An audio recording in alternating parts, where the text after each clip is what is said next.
Hi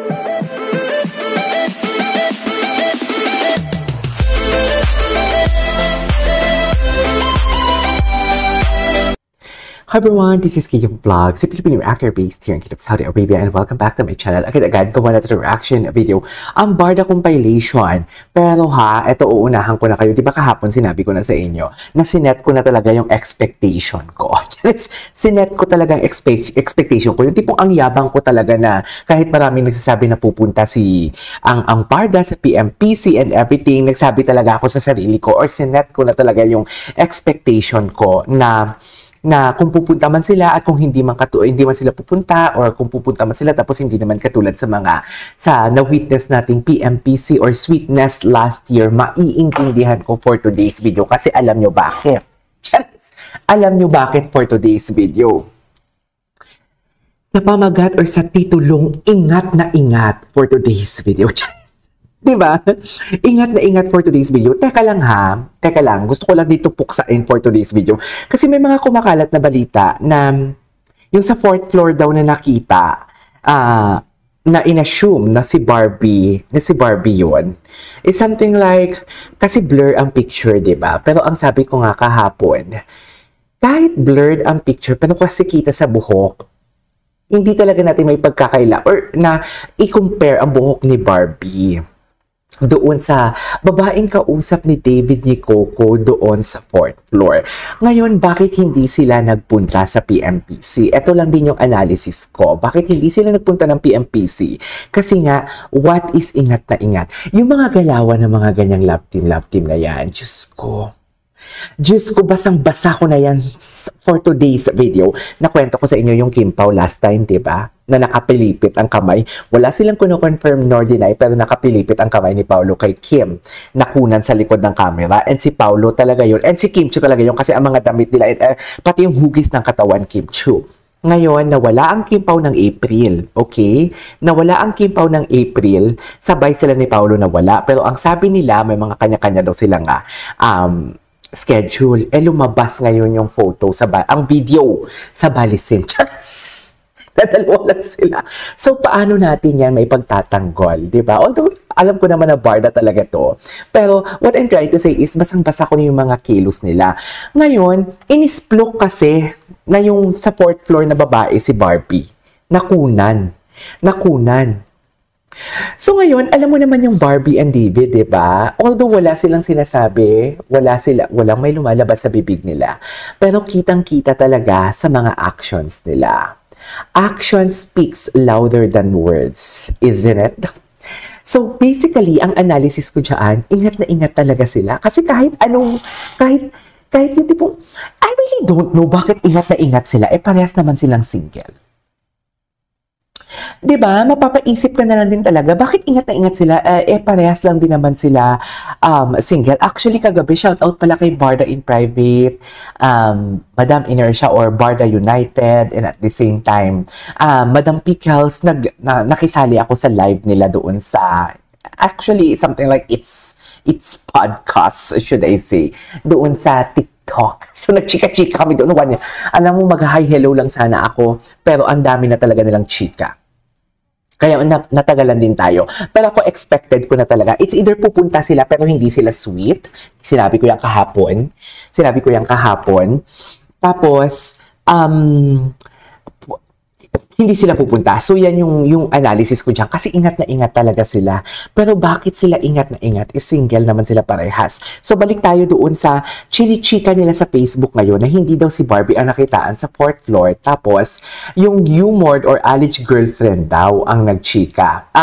Ang alleged girlfriend daw, ang kausap daw ni David. Oh, sure na sure pala kayo na hindi si Barbie yun at sure na sure kayo na ang alleged girlfriend ang kausap. Ba't wala kayong linabas na picture?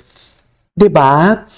Ginagaya nyo yung technique namin na pinupuksa namin kayo. Yung tipong kahit uhaw na uhaw ka sa validation namin, hindi nyo makukuha yung validation namin. Tapos ngayon, ginagaya ninyo na ang picture na linabas ng kampo namin na si Barbie ang kausap, dinidebunk ninyo or sinasabi ninyo na hindi si Barbie yun kasi nagpaiksi din ng buhok ang alleged girlfriend. O ngayon, kung nagpaiksi ng buhok, ilabas nyo ang resibo nyo na nagpaiksi din ng buhok. Diba, hindi yung umaasa kayo sa amin. Hindi kayong umaasa kayo sa amin tapos yun yung pupuksain ninyo. Hindi ganon. Dapat kami lang yung ganon. Ano, kinukuha nyo yung technique namin? Nababasa nyo yung technique namin? Hindi ganon ha. Patunayan nyo. Kasi kami, kung kayo may mga nilalabas, uma-agree ako. Kung ka-agree lang din naman yung mga nilalabas yung photo. Katulad ng, napabilib nyo ko dun sa Siargao na ano nyo, na nakitaan ninyo. Pero yung ibang photo yung katulad sa mga nakakandong, hindi nyo ako mapapabilib doon. Kasi kung makikita ninyo, ando na kayo eh. Pero yung mukha ni Ginoo, hindi nyo kinuha. Kahit man lang sana video, hindi nyo kinunan. Ang nakita, ito lang. Tapos, ang matindi pa, iba pa yung skin tone ng color ng lalaking nakakandong. So ngayon, kung kiniklaim ninyo na sabi nila ha, si Alex Manalang na yun, ilabas nyo din na nagpaiksi ng buhok si Alex Manalang. Kasi once and foremost, huling-huli na kayo sa bibig ninyo na agree kayo na maiksi ang buhok doon sa picture na nakitaan sa 4th floor si Barbie Portasa and David Licauco. So kung umagree kayo, meaning to say, naniniwala kayo na maiksi talaga ang buhok. Right? Sino ba yung maiksi yung buhok ngayon? Si Barbie. Ako hindi kita ang mukha ha. Kahapon clear ko to sa aking reaction video. Ang sabi ko, okay lang. Sabi ko, okay, bigyan natin ng benefit of the doubt. Sabi ko, kahit sabihin mo natin na si Barbie maiksi ang buhok, okay, kasi blurred ang mukha, maging fair and square ako. Hindi ko yan, I won't confirm nor deny. Kung si Barbie yan, parang hindi ako maniniwala, i-reserve ko muna yung self ko. Pero kasi nga kayo, na mga basher kayo, nag-agree kayo na maiksi na din ang buhok ni Alex Manala ngayon, meaning to say, agree kayo na maiksi talaga ang buhok ng kausap ni David. So ngayon, ilabas ninyo na maiksi din ang buhok ni Alex Manala for today's video.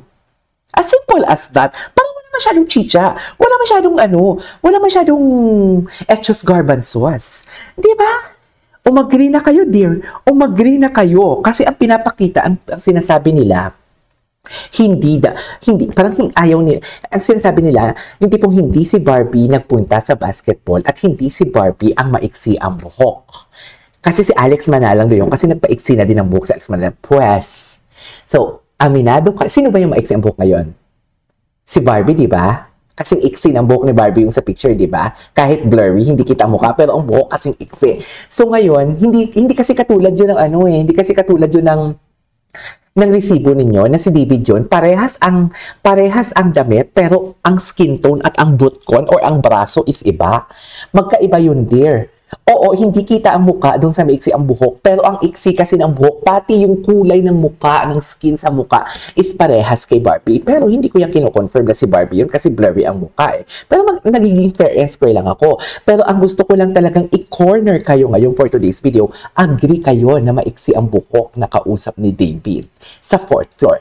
Ngayon, sinasabi ninyo na nagpaiksi na din ng buhok si Alex Manalang. Although ang hulma ng muka ng Alex Manalang ninyo compare kay Barbie at doon sa nakausap sa 4th floor ni David Licauco, magkaiba kasi maliit ang mukha doon. At kasing mukha talaga ni Barbie, hindi ko lang masabi na si Barbie talaga yun kasi blurry ang mukha. Pero ang iksi ng buhok talaga, si Barbie talaga yon or parehas kay Barbie para safe tayo.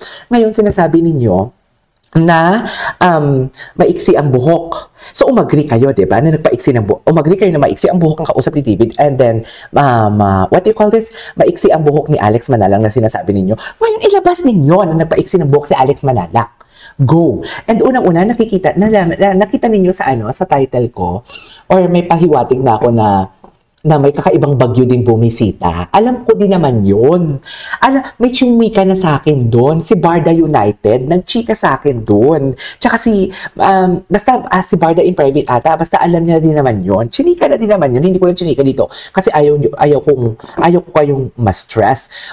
Akala ko ba magaling kayo at may source kayo? Bakit kung kailan na lumabas tong mga picture galing sa kampo namin, doon lang din kayo nadadakdak? Actually, inaabangan ko yung post nyo kung anong libat nyo doon. Pero wala eh. Diba? Wala tayong magagawa kung ganun talaga for today's video.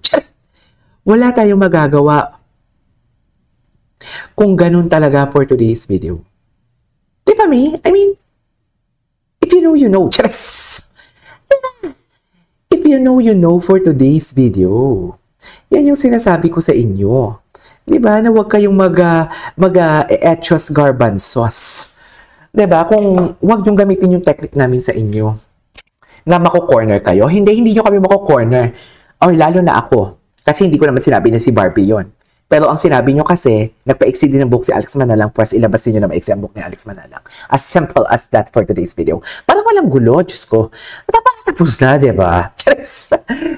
Naniniwala ba kayo, di ba? Puno na naman ako ng daldal for today's video. Daldal na naman ako ng daldal for today's video at nawala na naman ako sa wisyo. Cheers! Yun lang yun. Yun lang yun. Anyways, walang post si Barbie Fortesa. So, sinabi ko nga, itutuloy natin ang next chika natin. Bakit hindi sila umattend? Diba? So, this is KJ Vlogs and see you on my next vlog. Bye!